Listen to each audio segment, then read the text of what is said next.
ஒரு சர்க்கரை நார்மலா நம்ம பனை வெல்லம் எடுக்கலாம், இல்லைன்னா நாட்டு வெல்லம் எடுக்கலாம்.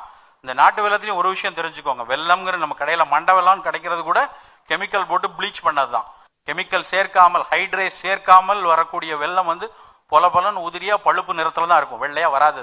அந்த வெல்லம் சாப்பிடலாம், இல்லைன்னா பனை வெல்லம் சாப்பிடலாம், தேன் சாப்பிடலாம். ஆனா அதெல்லாம் மறந்துட்டு குளுக்கோஸ் அப்படிங்கிறது தான் நமக்கு கிறிஸ்டலைஸ்டு சுகரா இங்க வருது. அத்தனை இதையும் போட்டு அந்த வெள்ளை சர்க்கரையை தயாரித்து அதை நான் சாப்பிட்டா அது நேரா ரத்தத்துல தான் போய் சேரும். ஆனா அதே பனை வெல்லத்தை சாப்பிட்டா அதுவும் இனிப்பு தான், அதுவும் குளுக்கோஸ் தான், ஒரு காம்பவுண்ட் குளுக்கோஸ் தான். ஆனா அது சேர்ற விதம் மெது மெதுவாக. கிளைசமிக் இண்டெக்ஸ் அப்படின்னு சொல்லி ஆங்கிலத்துல சொல்லுவாங்க.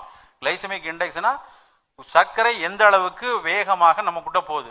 வெறும் வாயில குளுக்கோஸ் பொடியை போட்டீங்கன்னா வேகமா சேர்ந்துடும், 10 நிமிடம் ரத்தத்துல இருக்கும். அதே நாட்டு வெல்லத்தை ஹைட்ரேட் சர்க்கரை வெல்லம் சேர்த்தீங்கன்னா 40 நிமிஷம் ஆகும். பனை வெல்லத்தை எடுத்தீங்கன்னா 60 நிமிஷம் ஆகும். சோ மெதுவாக சர்க்கரை சேரும் பொழுது பெரிய பாதிப்பை உண்டாக்காது.